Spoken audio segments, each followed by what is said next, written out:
Hello everyone, welcome to Marriage is Not the End. Here, we don't look at how beautiful the wedding photos are or how many vows were exchanged. We look at what happens when love collides with reality, and who lets go first. Today's story comes from a subscriber submission.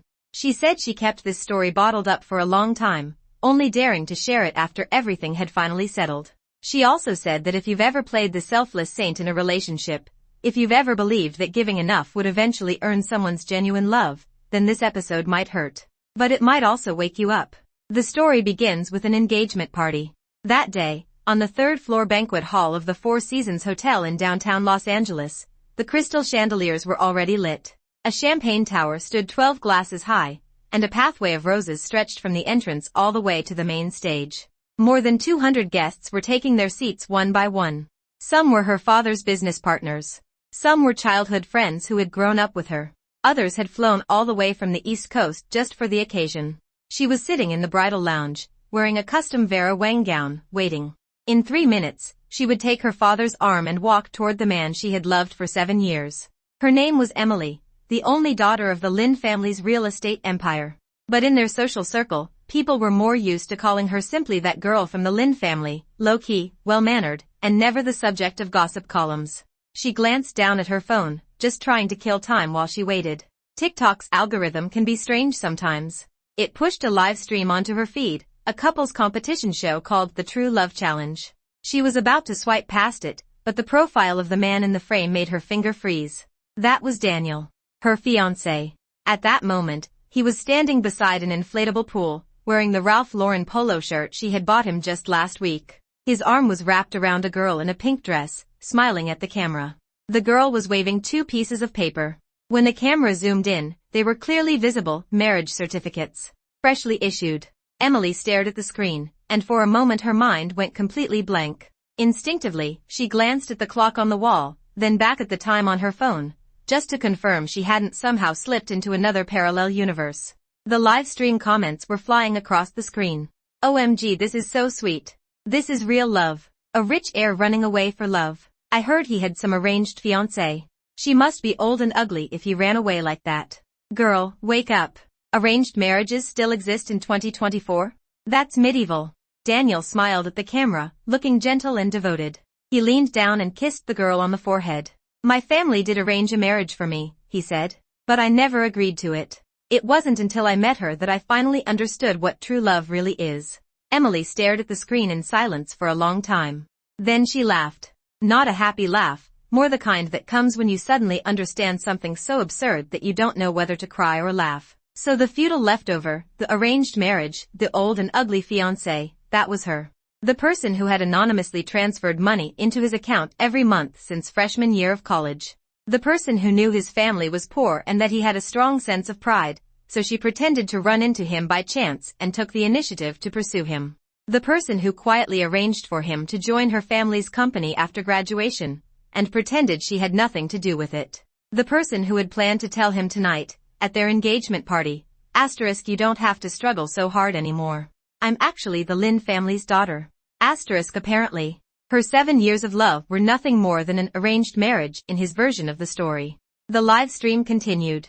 The host announced the next round, a kissing contest. Without hesitation, Daniel cupped the girl's face and kissed her deeply. When they finished, he flashed a peace sign at the camera. The comment section exploded again. Emily's gaze drifted to the girl's neck. The necklace she was wearing was a limited edition Tiffany piece. There were only 3 of them in the entire United States. Emily remembered it clearly, because she owned one too, still sitting in her jewelry box at home, unworn.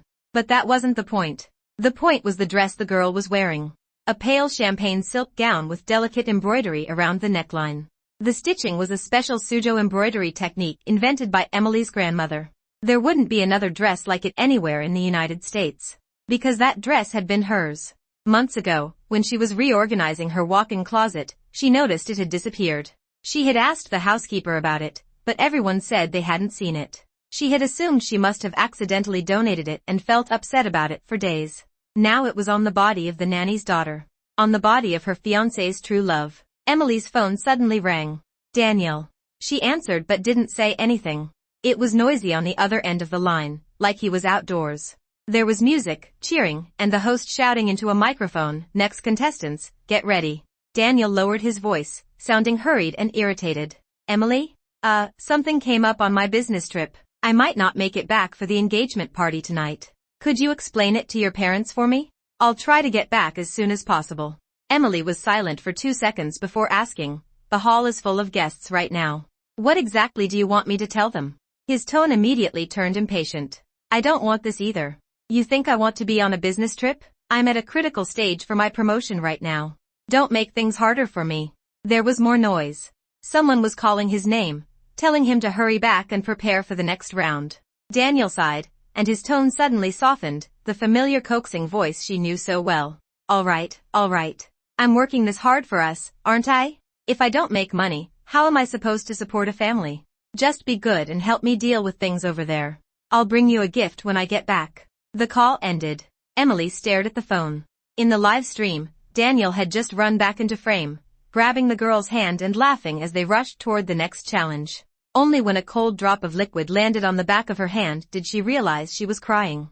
7 years. She had first noticed his name on the university financial aid list, a boy from rural Kentucky, parents divorced, attending school on scholarships. In his application essay, he had written about working part-time while studying, about memorizing textbooks during overnight shifts at a convenience store, about dreaming of one day changing his family's fate. Back then she had thought, this person has it really hard. Later he became the student representative and gave a speech at the opening ceremony. She sat in the audience, watching the boy in a worn-out suit and cheap tie standing straight on stage. Something in her heart moved. So she started creating coincidental encounters. The library, the cafeteria, the campus bus. She was the one who started conversations, invited him out for coffee, and eventually confessed her feelings. He accepted, reluctantly. After they got together, she carefully protected his pride. When they went out to eat, she pretended she had forgotten her wallet. When they went shopping, she said the things were gifts from friends. When he needed money to pay rent, she said, "Just take it. Consider it a loan." After graduation, she arranged for him to work at the Lin family company. He was smart and hardworking. He climbed from an entry-level position all the way up to department manager. And he grew busier and busier. Overtime, business trips, social dinners. She understood. She always said it was okay. She had always planned to tell him the truth after the engagement. To tell him that the anonymous person who had supported him all those years was her. To tell him he didn't have to struggle so hard anymore, because her family had more money than he could ever imagine. Today was supposed to be the day that secret was revealed. But he couldn't wait. Emily lifted her head and touched up her makeup in front of the mirror. Her hands trembled slightly, but the powder puff still pressed steadily against her face. 3 minutes later, she pushed open the lounge door. The sound of guests chatting washed over her. She saw her father standing in the crowd, talking with a few old friends. She saw her mother confirming the serving schedule with the hotel manager.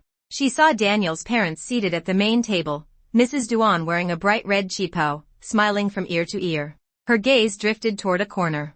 A middle-aged woman in a gray suit stood there, hair neatly combed back, hands folded politely in front of her, head slightly lowered. That was Aunt Lin, the Lin family's housekeeper.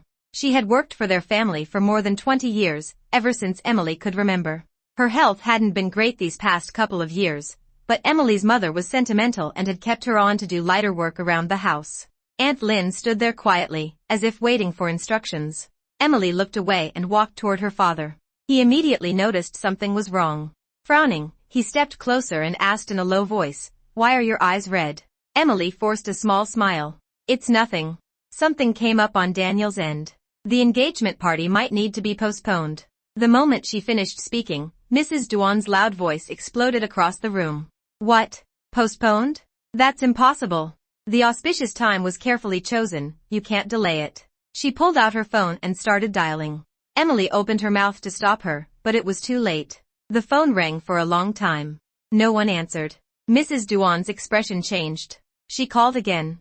Still no answer. A third time, his phone was turned off. Why isn't he answering? Her voice began to shake. Did something happen? Those robberies and car accidents on the news, don't talk nonsense. Mr. Duan snapped, though his face had gone pale as well. Emily's father reacted quickly. He stepped onto the stage and calmly addressed the guests. explaining that an unexpected situation had arisen and the engagement party would have to be postponed. He apologized sincerely and promised to host another event at a later date. The guests murmured among themselves and gradually dispersed. Mr. Duan collapsed into a chair, breathing heavily. He had heart disease and couldn't handle emotional shocks. Mrs. Duan's voice turned shrill with panic. "Old Duan, don't scare me like this." Emily stood nearby, watching everything unfold, her throat feeling tight and blocked. She had wanted to say it. She had wanted to hold up her phone in front of everyone and say, "Look at your wonderful son. He's participating in a kissing contest with the nanny's daughter right now." But now she couldn't. She was afraid Mr. Duan might really collapse. In the middle of the chaos, her phone suddenly made a sound. Not a call, the live stream audio. Somehow she had accidentally pressed the volume button, and Daniel's voice burst out of her bag into the quiet banquet hall. "Shwe, it hasn't been easy for us to get here. Winning this championship today proves that our love can withstand any test. Before I met you, I was like a puppet on strings. You showed me that a real man should be brave for the person he loves." Emily scrambled to pull out her phone. The more panicked she became, the harder it was to hit the volume button. The sound only grew louder. Mrs. Duan's face froze. Mr. Duan's chair crashed backward. His body slid to the floor, one hand clutching his chest. "Old Duan, call an ambulance." Everything descended into complete chaos. The champagne tower was knocked over. Glass shattered across the floor. Some people rushed forward to perform CPR. Others called emergency services. Someone tried to support Mrs. Duan as she staggered toward the exit. Emily stood there, motionless, the phone still hot in her hand. On the live stream, Daniel was kneeling on one knee, putting the championship ring on the girl's finger. The ambulance sirens wailed all the way to the hospital. The emergency room lights stayed on for 4 hours. Mr. Duan survived, but when the doctor came out, his expression was grave. "The patient is temporarily out of danger," the doctor said. "But, we discovered abnormalities in his blood test. Our preliminary diagnosis is acute myeloid leukemia. He needs a bone marrow transplant as soon as possible." Mrs. Duan's legs buckled, and someone had to hold her up. "Matching. We have to test for matches right now," she cried, suddenly bursting with desperate energy. She dragged every relative from the Duan family toward the testing department. "Everyone give blood. Now." Emily stood in the hallway, watching the panicked crowd, unsure what she was feeling. Her phone buzzed. A TikTok notification. "Congratulations at Daniel_An_Shwe for winning the True Love Challenge Grand Championship." The image showed the two of them kissing. Emily turned off the notification and slipped the phone back into her pocket. Compared to life and death, her heartbreak suddenly felt very small. 3 hours later, the matching results came back. None of the relatives matched. Mrs. Duan collapsed onto a bench, grabbing Emily's hands as she sobbed. "Emily, please help me find Yunxiao. His father can't wait any longer. He's his biological son, he has to be a match." Emily looked at her tear-filled eyes and nodded. She started calling. Phone off, still off. She opened the live stream again. Daniel and the girl were at a celebration banquet, giving interviews and smiling proudly. Emily spent $500 on gifts to get a highlighted comment and posted a message. "Daniel, call your mother immediately. Your father is in the ER and needs a bone marrow transplant." The chat exploded. What the hell is this plot twist? Is the arranged fiancé in the live stream? This has to be fake. She's making up lies to get him back. He just got married and suddenly his dad's dying?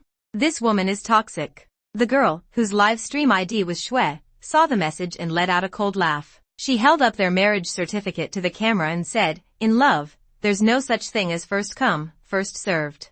Whoever gets the marriage license first is the real wife." The comments erupted in celebration again. Emily posted several more messages, but they were quickly buried. When she tried again, she realized she had been kicked out of the live stream and permanently blocked. She took a deep breath and put her phone down. Forget it. She turned toward the testing department. Mrs. Duan was pacing anxiously in the hallway, muttering under her breath. Emily couldn't tell whether she was praying or cursing. Emily walked over and gently held her hand. At that moment, she had nothing she wanted to say. Early the next morning, Daniel finally appeared in the hospital hallway. His suit was wrinkled, champagne stains on the collar. His face carried an expression of panic, though Emily felt it was mostly an act. The moment Mrs. Duan saw him, she rushed forward and slapped him. "You ungrateful bastard. You finally decided to show up?" The slap echoed through the entire hallway. Several nurses peeked out before quickly retreating again. Daniel held his cheek, eyes red, whether from pain or grievance was hard to tell. Mom. I didn't know. I really didn't know. Didn't know? Mrs. Duan grabbed his collar. Your father is lying in there waiting for a bone marrow transplant, and you're outside flirting with some wild woman, and you tell me you didn't know? A nurse rushed over and pulled them apart, dragging Daniel toward the testing department. Stop arguing. We need to do the matching first. As Daniel was pulled away, he glanced back at Emily. That look carried many things: panic, guilt, pleading, and a faint, uncertain kind of probing. Emily gave no response. She leaned against the wall, watching the sky slowly grow brighter through the window. The test results came back quickly. A match. Mrs. Duan burst into tears on the spot, clutching the doctor's hands and thanking him over and over again. Just as Daniel was being wheeled away to donate bone marrow, someone new appeared in the hallway. It was the girl, Shui. She wore a tight dress and 10-centimeter heels, with flawless makeup on her face, completely out of place in the pale, sterile hospital corridor. She stood there, watching Daniel being pushed into the operating room. Then she looked at Mrs. Duan, her lips moving slightly as if she wanted to say something. When Mrs. Duan saw her, her gaze turned razor-sharp. What are you doing here? Shui lifted her chin and puffed out her chest, her voice sickly sweet.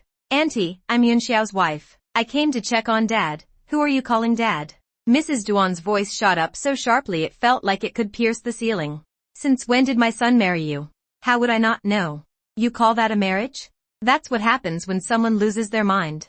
The smile on Shui's face stiffened for a second, but she quickly put it back on. Auntie, Yunxiao and I are truly in love. What era is this? Are you seriously still clinging to arranged marriage?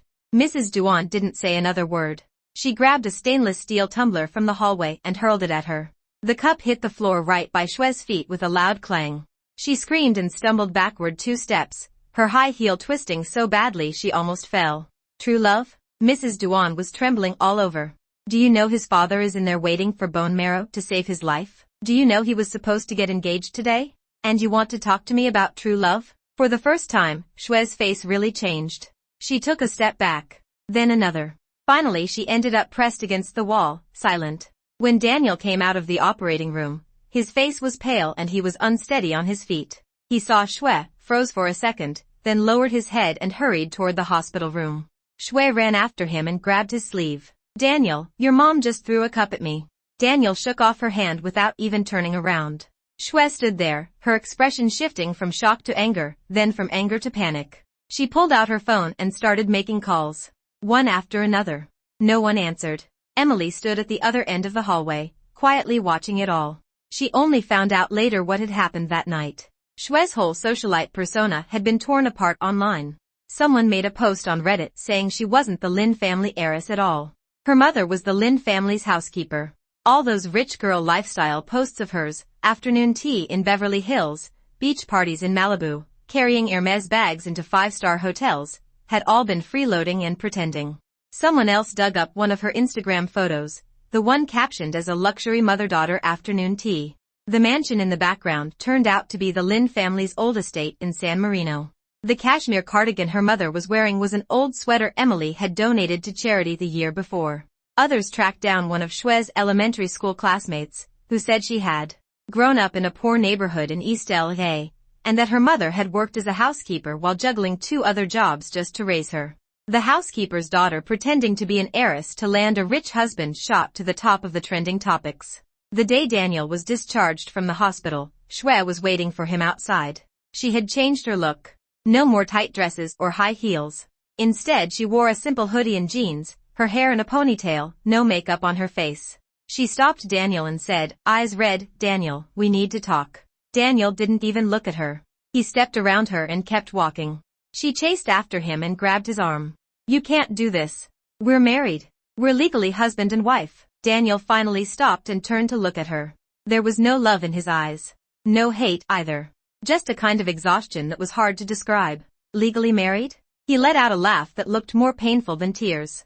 Then tell me, who exactly are you?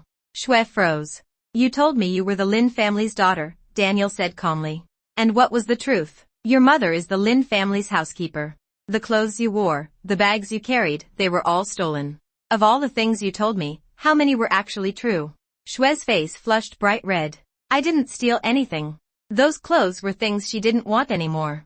Those bags were just sitting in the closet collecting dust. She? Daniel stared at her. What did you just call her? Shui opened her mouth, but no words came out. Daniel shook off her hand, turned around, and walked away. That night, Shui posted a long Instagram statement accusing Daniel of using her and then dumping her and turning his back on her after failing to marry into money. She said she had been deceived. She said when Daniel pursued her, he had constantly told her he was a rising executive at the Lin company with a bright future ahead of him, and that was why she fell for him. She said she had given up her own career for him and even went with him to that stupid competition show. Then the moment his father got sick, he pushed all the blame onto her. She said she wanted a divorce, but she also wanted half his assets. Daniel responded quickly. On his own Instagram, he posted bank transfer records and several handwritten thank you letters. The transfer records showed that from 2017 to 2023, money had been deposited into his account every month, ranging from a few $100s to several thousand. The recipient was Daniel Chen. The sender was an anonymous account. The thank you letters were written by Daniel, addressed to Emily Lin. The letters were sincere. Thank you for helping me. I'll study hard and give back to society one day. I got my scholarship today, and you were the first person I wanted to tell. I wouldn't be where I am without you. When I start working, I'll definitely pay you back. I swear. In the caption, Daniel wrote, so this is my self-made success. She was the one funding me. She was the one who got me that job. The apartment I lived in, the car I drove, the clothes I wore, they were all given to me by her. What right do I have to divide any assets? His final line read, if you want a share of the assets, start by paying back the money you got over the past 6 years. The comments section exploded. So he lived off her and still acted superior? She supported him, and then he turned around and called her an arranged marriage? What is wrong with this guy? Wait, so Shui schemed all that time just to steal a kept man? LMAO, the housekeeper's daughter pretending to be an heiress, only to catch a fake rich guy. This is peak drama. Then Emily posted on Instagram. Just one image. A high-resolution close-up of the dress Shui had been wearing, the embroidered suzhou stitching around the neckline visible in perfect detail. The caption was one sentence. I've been looking for this dress for a long time. Turns out it was with you. The comments exploded all over again. So Shui wasn't just pretending to be rich, she stole clothes too? I've seen her wear that dress several times. She said it was custom-made. This woman is unbelievable. Did Duan Yunxiao know? No way he knew.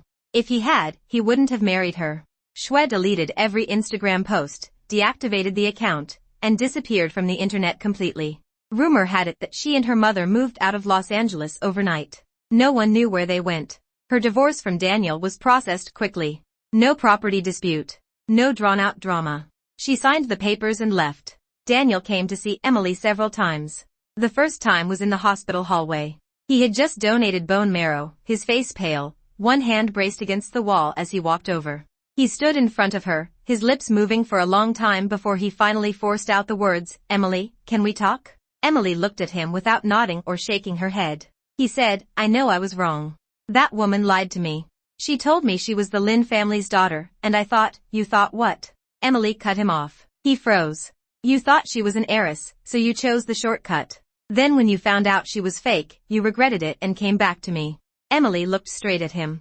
Daniel, are you stupid, or just greedy? His face turned even uglier. I can make it up to you. He pulled a card out of his pocket. I'll pay back all the money from these past years, with interest. The clothes, the jewelry, everything she wore of yours, I'll buy you brand new replacements. Emily shook her head. Daniel, do you remember sophomore year? You were working 3 jobs and sleeping 4 hours a day. I said I could send you some money, and you refused. You said you wanted to make it on your own. Junior year, when you were interning, a client tried to pressure you into drinking with him, and you quit on the spot. You said you had principles. You said you had dignity. Daniel lowered his head and said nothing. What happened to the boy I fell in love with? After saying that, Emily turned and walked away. The second time was downstairs outside the company building. He stood in the rain, soaked through, still clutching that same card in his hand. He waited all night. By the next morning, when security came out and escorted him away, his voice was already hoarse. All he kept saying was, let me see her. Just once. The guard said, President Lin made it clear. No unauthorized persons allowed inside. His desk had long since been cleared out. His access badge had already been deactivated. You couldn't even find his name anymore on the company internet. He stood in the rain, staring at the glass office tower, no one knowing what he was thinking. The third time was at Emily's wedding. 3 months later, in Santa Barbara, at an oceanfront estate. Emily walked down a red carpet scattered with rose petals, her arm linked with her new husband's. She was wearing a custom Oscar de la Renta wedding gown. Her husband was the eldest son of the Gu family, the CEO of Gu Capital, a name everyone in the Chinese business circles on the West Coast knew well. Daniel had slipped in with the media crowd. He looked disheveled, unshaven, wearing a wrinkled suit. Standing at the very back of the crowd, he looked like a stranger who had nothing to do with the scene. Emily's husband leaned down and whispered in her ear, "Do you want me to have him removed?" Emily smiled and shook her head. She raised her champagne glass and made a distant toast in his direction. Daniel's eyes suddenly turned red. Of course he recognized the man standing beside her. He had seen that name countless times in financial news headlines. It was the kind of circle he had once tried desperately to break into. Now he was standing outside it, watching her walk in. The officiant read the wedding blessing from the stage. "Congratulations to Mr. Gu and Ms. Lin on this powerful union." Amid the thunderous applause, Emily looked toward him and silently formed 3 words with her lips. Daniel understood. They were, "Thank you." That same night, #Gulin Marriage Alliance and #Daniel Chinjob Rejected both trended online. Some people said Daniel was now working at a small company, demoted from manager to an ordinary employee. Others said his reputation in the industry was ruined and no one dared hire him anymore. Still others claimed he had tried to find Xue to ask why she had lied to him, but she had long since disappeared. Emily received a text message from an unfamiliar number. "Emily, I truly regret everything." She glanced at it once and dragged the number straight into her blocked list. Then she turned and rested in her husband's arms. Outside the window, the Santa Barbara sunset painted the ocean in shades of orange and red. It was beautiful. And that brings us to the end of today's story. Many people ask me why this channel is called Marriage is Not the End. Because marriage isn't the finish line, and neither is divorce. The real ending comes when you finally see clearly that the person you thought you knew was never actually who you believed them to be. Emily spent 7 years loving a boy who existed mostly in her imagination. She gave him money, opportunities, dignity, even carefully protected his pride. She believed he would grow into the person she hoped he would become. But he didn't. He chose the shortcut. He chose the woman who seemed more valuable. He chose to stand in front of a camera and call her a relic of feudalism. And then he regretted it. But what does regret change? Some things, once broken, stay broken. Some people, once they're gone, are simply gone. When Emily mouthed those words at the wedding, she really meant thank you. Thank you for not marrying her, because it gave her the chance to meet the right person. Thank you for the betrayal, because it finally freed her from the role of benefactor and allowed her to be herself again. Thank you for the choice he made, because it showed her clearly that some people belong in the trash. That's the end of today's story. If you have a story you'd like to share, feel free to send it in. My email is in the channel description. See you next time. Marriage is not the end, but a new life can be. Good night.